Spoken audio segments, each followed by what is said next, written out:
dalal ak jàmm ci seen bii di Albasir TV ñi ngi lay ñaan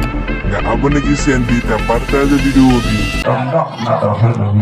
wàcc nga yow loo ma ta wax ko ko jox ko ma ta jox daawul tax ci dem ba boole xam ne bii daan tax ñu la wéral mag ñaa ngi ni yàlla kenn wóoteetu moo tax mën la campatal yi woon te xam ne bii campatal mooy gën da bëri du wéy te xewali si woon te ñu ngi lay yàcc ci boor ngir ñàkk gi nekk ci xam ne bii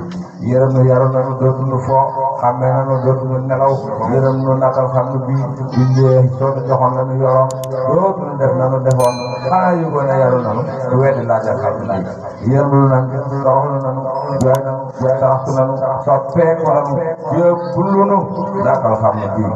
ñun waxu na suñ këri baay gàddaay def la gën di baay Tuubaa di kër Bamba di waay sëriñ Tuubaa geesu xam ne bii murid yi saalit nañu ree xam ne yaa leen amee woon ñoom nii yaa leen doxoon lañu yoroon yaa bokk bu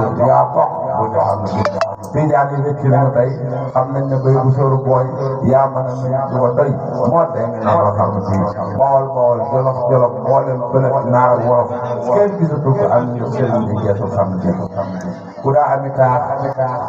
ku daa ami angaar ak i juub mi am mu am doon mu jéeg sëriñ bi geesu xam ne bii ku daa ami wota soxla na ni yaayu mëtal da mënta am jëdu benn mëtal sëriñ bi geesu xam ne bii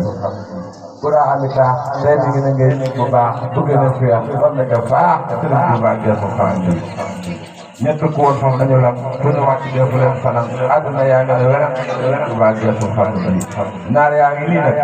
yàlla waa naka xaar te seex ñu xamoon dañu fa jaar kenn dalatul loo joxe naar sëriñ bi baa geesu xam ne bii waaye Mbàkke doxu nan nga dee wala nu booye xëy nu dee melal ne kuram gu dee yaa ngi tunu loo xam ne bii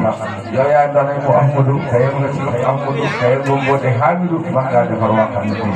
man ngaa defar bi dee bi biir defar nga baaraala ka foofu yaa dindi arbaat bi bu weer sa mër xam ne bii bul fàtte abonné ci chaîne bi te nga bës cloche de notification bi mooy tax vidéo buñ dugal nga bokk ci ñi ko njëkk a am te nga aimé vidéo bi dinañ jàppale bu baax ci liggéey